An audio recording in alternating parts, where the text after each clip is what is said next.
Hello guys, welcome back to our channel loving birds.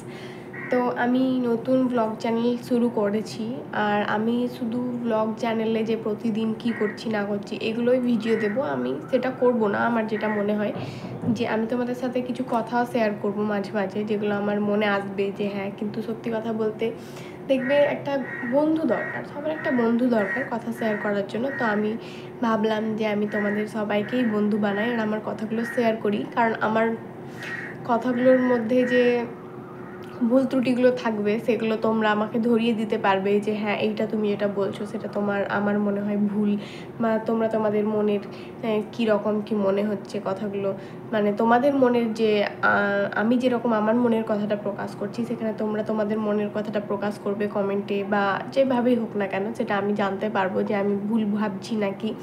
তো তার জন্য আমি ভাবলাম তোমাদের সবার সঙ্গে এই কথাগুলো আমি শেয়ার করি। তো দেখো, কিছু মাস আগে আমি অসুস্থ ছিলাম, মানে একটু যাই হোক আমার একটা অপারেশনের মতো হয়েছিল, যার জন্য আমি একটু অসুস্থ ছিলাম। তো সেখানে আমি ম্যারিড, আমার বিয়ে হয়ে গেছে।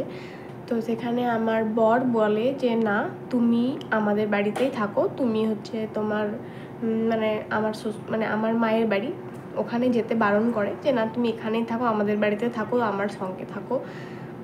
তো এখানেই আমি ছিলাম আমার শ্বশুর বাড়িতে। যাই হোক, আমার শ্বশুর শাশুড়িও বলে যে না, যেতে হবে না, এখানেই থাকো, তার জন্য আমি এখানেই ছিলাম। তো পাড়ার আমি বলবো না, মানে যাকেই বলো না কেন, আত্মীয় স্বজন বা এমনি পাড়া প্রতিবেশী যারা আছে, খুব অবাক যে শ্বশুর বাড়িতে থাকছে অসুস্থ, আবার শ্বশুর বাড়িতে থাকছে। তাহলে তোমরা ভাবো যে আমাদের সমাজটা কীরকম পজিশনে পৌঁছে গেছে, যে বৌমা অসুস্থ তার মানে তাকে চলে যেতে হবে কিন্তু মায়ের বাড়িতে। মানে বৌমা অসুস্থ, সে কিন্তু তার শ্বশুর বাড়িতে থাকতে পাবে না, তাকে তার মায়ের বাড়িতে চলে যেতে হবে। কিন্তু তুমি একটা কথা ভেবে দেখো, এই বাড়িরও মেয়ে আছে, আমি আমাদের বাড়ির কথা বলছি না, সব বাড়ির কথা বলছি, যে তুমি যে বাড়ির বৌমা সেই বাড়িতেও মেয়ে আছে, তোমার ননদ আছে, সে যদি অসুস্থ হয় সে চলে আসবে তোমার বাড়িতে, তখন কিন্তু তোমার শাশুড়ি মা তার সেবা করলে মানে সেটা আশ্চর্যজনক নয়। কিন্তু যখনই তোমার সেবা করবে, মানে তোমার শাশুড়ি তোমার সেবা করলে সেটা আশ্চর্যজনক, কিন্তু তোমার ননদের সেবা করলে সেটা কিন্তু আশ্চর্যজনক। কেন বলতে পারো? আবার সেই শাশুড়িরাই কিন্তু আশা রাখে যে তারা অসুস্থ হলে তোমরা তার দেখাশোনা।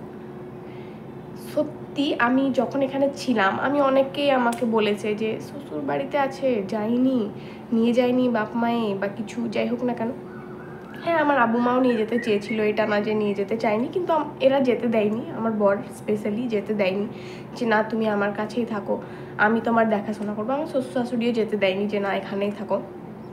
এখানেই ছিলাম, কিন্তু সেটা দেখে অনেকে অবাক, শ্বশুর বাড়িতে থেকে সেবা হচ্ছে আর কি, যে অসুস্থ শ্বশুর বাড়িতে আছে। কিন্তু সেই বাড়িরই যদি আবার মেয়ে অসুস্থ থাকে, সে যদি এখানে এসে মানে তার যদি সেবা শুশ্রূষা করা হয়, তাহলে কিন্তু অবাকের কিছু নেই।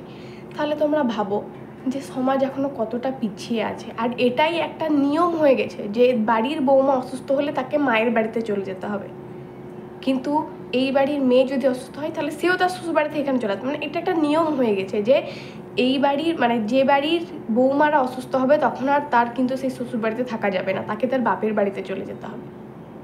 অথচ ওই বাড়িরই যখন কেউ অসুস্থ হবে তখন কিন্তু সেই বৌমাকেই সবার সেবা করতে হবে।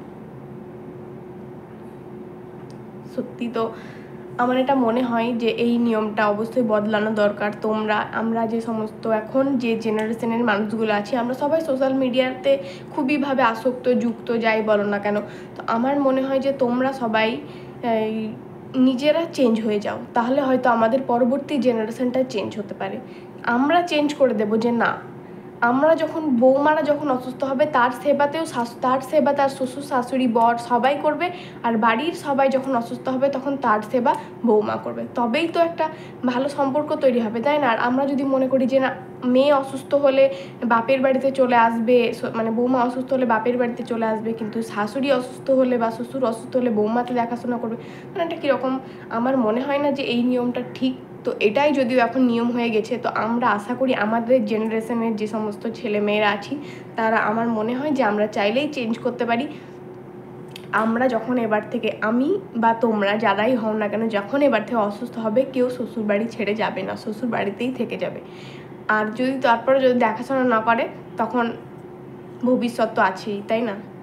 যাই হোক, আমার এতটুকুই বলার ছিল। আমার কথার মধ্যে যদি কোনো ভুল তোমাদের মনে হয় যে হ্যাঁ আমি কিছু ভুল বলছি, তাহলে সেটা তোমরা আমাকে জানাবে যে হ্যাঁ তুমি এই কথাটা ভুল বলেছো, বা তোমাদের আমার যে কথাটা ঠিক মনে হয়নি সেটা তোমরা আমাকে বলবে, আর যদি ঠিক মনে হয় সেটাও আমাকে বলবে, আমাকে জানাবে। তাহলে আমি হয়তো আমার ভুলটা বুঝতে পারবো, বা আমি যদি ঠিক বলি সেটাও আমি বুঝতে পারবো যে না, আমি যেটা বলছি সেটা আমি ঠিক বলছি। Thank you, by.